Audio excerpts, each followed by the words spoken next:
Hi, everybody. Welcome to week 23 of the Bible Together reading program here at First Christian Church in Jefferson City, Missouri.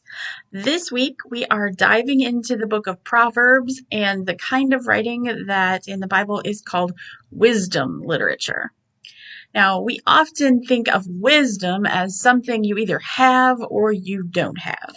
You learn enough, you experience enough, and maybe eventually you'll become wise. But Proverbs talks about wisdom differently.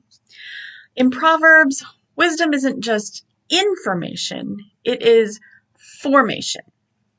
Over and over again, the writer, traditionally Solomon, talks about paths, about ways, about habits, and inclining your ear, about guarding your heart, about listening and walking. It's about movement. The assumption is that every small decision you make is taking you somewhere. You are becoming someone. That's why the father in Proverbs is so repetitive.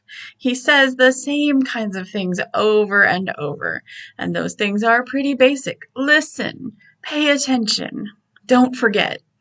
It can start to feel a little redundant.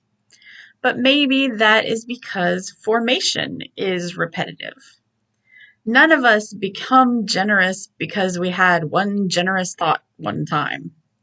We don't become patient because one time we admired another patient person.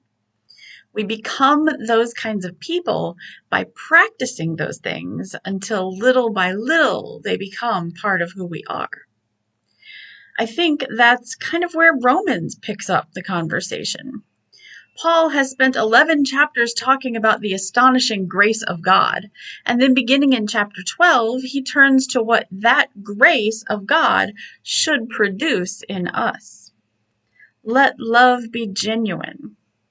Outdo one another in showing honor to each other. Bless those who persecute you.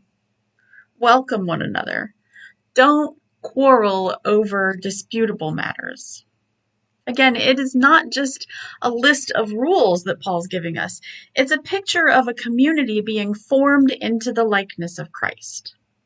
Paul's goal, I think, is to help those who are following the way of Christ become the kind of people who can disagree without destroying each other.